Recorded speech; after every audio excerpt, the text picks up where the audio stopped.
Hello students, let's read the question. So the question is smallest unit of classification is, पूछा गया इनमें से कौन सा है जो कि smallest unit of classification है, genus, species, order, all of the above.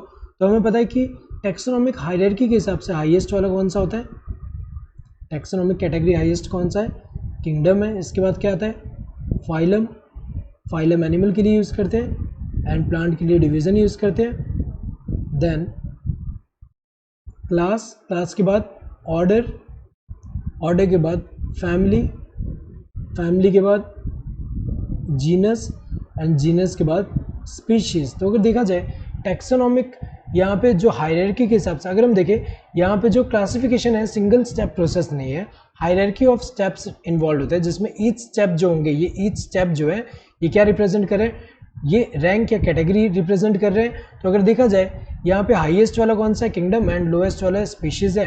तो अगर देखा जाए हमें पता है कि लोएस्ट स्पीशीज़ क्यों बोल रहे हैं, क्योंकि जैसे यहाँ फैमिली है, फैमिली अगर हम देखें फर्दर डिवाइडेड होगा डिफरेंट जीनस में, सो डिफरेंट जीनस जिनमें कॉमन कैरेक्टरिस्टिक थोड़ा सिमिलर होंगे तो वो सारे जीनस एक पर्टिकुलर फाइलम में आ रहे हैं। ऐसे ही अगर हम देखें तो यहाँ पे डिफरेंट स्पीशीज़ जो होंगे अगर उनमें कॉमन रिलेटेड स्पीशीज़ कह सकते हैं, जिनमें कॉमन कैरेक्टरिस्टिक ज़्यादा होगा तो वो जो स्पीशीज़ होंगे वो किस में आएंगे, एक पर्टिकुलर जीनस में आएंगे।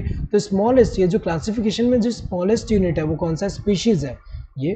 तो स्मॉलेस्ट यूनिट कौन सा होगा, स्पीशीज़ है। यहाँ पे सेकंड वन, जीनस नहीं है, ऑर्डर नहीं है, ऑल ऑफ द अबव नहीं है।